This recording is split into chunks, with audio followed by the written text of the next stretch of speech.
What's up with it, y'all? I'm JP, and this is Watch This Ish Reactions, where I react to a whole lot of different ish. Today, we got Fleece Johnson, the booty bandit, and he's telling us a story today, y'all, about the time he got choked out from behind by a fellow inmate. Yeah, now that you know the deal, y'all, slap that like button, subscribe with your boy, and hit that bell notification so you know when all the new content drop.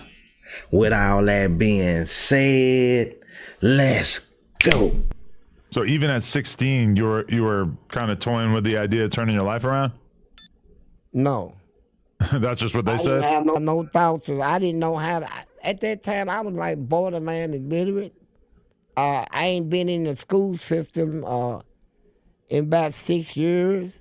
I got kicked out of school at the age of 10 and never went back and stuff like that. And so I didn't know how to write my name when I went to prison. Right. I learned all that in And was there actual school programs set up, or did you just have to take it into your own hands to learn? I took it in my own hand, and I talked to people that got GEDs that can tutor me, right? Right. You know, if I got a question or something. But I went to the library, prison library, and they got all kinds of books from first grade all the way up to GED college. Right. So I studied myself. Did you start to become a way more hardened criminal or a hardened gangster as a result of being around all of these older guys who are in there for, you know, crazy shit? Yeah. The people I hung with on the street when I was 13, they was in their 30s. And so I was really feared in my city, man. I carried 2 nickel-plated 45 automatics, and I had no problem pulling them on anybody. I can walk in any club, they don't ask me how old I am. They know who I am. Soon I walk in there, they just let me come in, treat me like I was an adult. And they know if they didn't, I would have robbed them and shot their place up. Fleece was a problem, you hear me? You know, like there's just, it feels like you're just describing like a version of America that is just kind of totally different compared to what it's like these days. Yeah, I am. In all my robberies, I never put a mask on. I never wore a disguise. I run into place, jump up on the counter, pull my gun out, pop it twice, and rob it. And some places I tell them who I am. My name is Fleece Johnson. Damn, I'll be damned. You know, I wanted that type of drama, man. It's like I was. What's been happening to me in my life? I mean, I started off as a real nice child, man. I tell y'all what it was. Mr. Fleece Johnson was the America's first crash out. He did it first.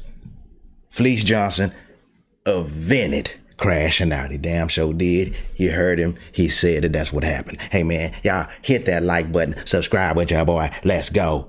Real nice child. And then I hit prison. And I'm telling you,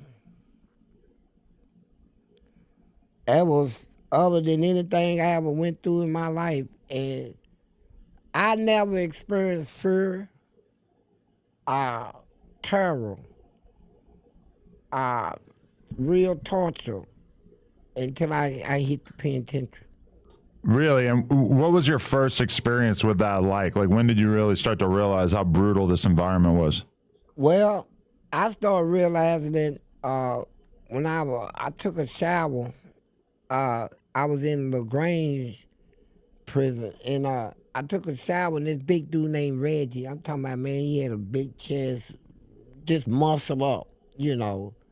I'll be damned. And not Reggie. He was staring at me, and his thing was hard, and damn. So I got out of the shower and I told some people, some of my friends, and they said, yeah, he's a freak, man. You better watch him. So one day he decided to make his move, man. He got me in a chokehold from the back, and I'm naked and he's naked.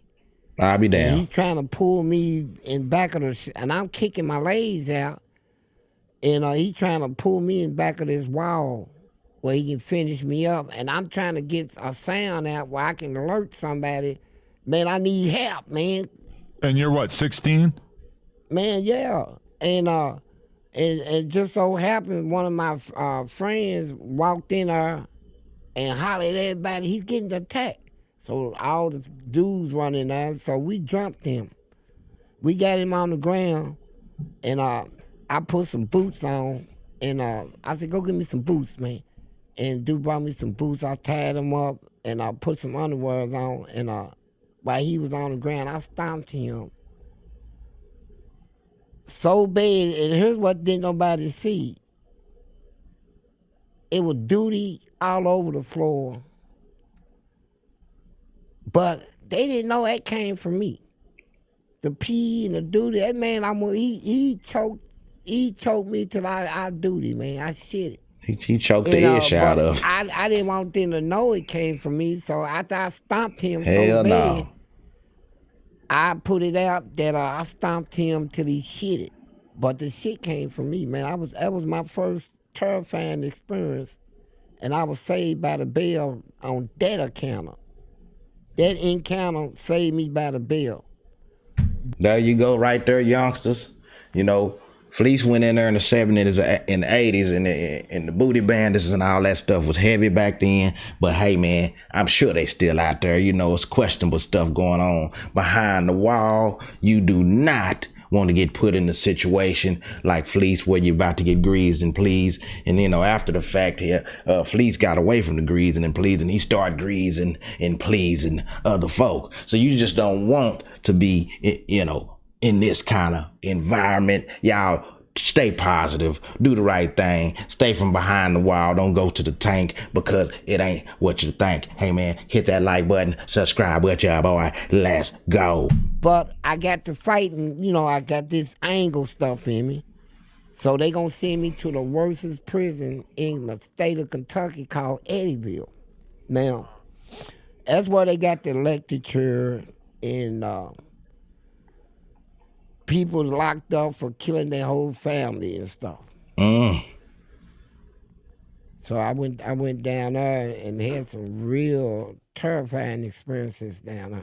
Right. So, but when you first beat up this guy who tried to take advantage of you, did you get punished in any way by the jail for that, or did that go undetected? No, I got punished. Okay. Yeah, I did get punished. I got put in a hole, right? But back then, back in them days, if a black person gets hurt, they sweep that under the table. Really? Yeah, I seen black people get stabbed and killed, and they swept it right up under the table, man. Wow. You know, and then if they do go to court, they get something like 3 years. You killed this man, just got 3 years. I believe it back then, you know? for sure. And so they didn't really care about black on black crime in prison. Really? Yeah. I mean, I could imagine that, like, down south prisons during, what is this, the 90s? No, man. It must have been. Adam, you all out of tune. The 80s and the 70s. Yeah, The 80s, way oh, before shit. then. But talking I about the went in the 90s. prison system in the 70s. right. Damn. So, okay. But I mean, think about it, like racism obviously still kind of thrives down south a bit more than where we're at. And it just feels like in No, the it was prisons, bad. it's got to be as archaic as possible. Man, racism was so bad at this prison. Yeah. And I the first day I entered the prison, I had a fight the first day, man, over some cheese. They had a thing out that if you eat cheese, you're a rat, you know. I said, who put that shit out? And wasn't nobody in the prison eat cheese, but I said, I'm gonna eat it. And a table of white guys was calling me rats, and I laughed and finished my meal, then picked that tray up, went over and popped one on me in the head. So, and then I went to the hole, and when I got out of the hole, cause they didn't think I was gonna come out of the hole, cause in that prison, the white dudes ran that prison. I don't care what you say. They ran that prison, and they took pride. If they fought somebody black, they took pride in making sure he don't whoop them. They had a lot of pride, man. But when I got out of the hole, I had a butcher knife somebody gave me, and we all talked it out. And so I solved that problem. Now everybody's eating cheese. Wait, you solved the problem They say I of fixed people everything. not eating cheese with the butcher knife? How? With the butcher knife. Yeah, see, when I got out of the hole, I done went over at the table and took a steel. They used to have steel food trays back then. They got plastic now.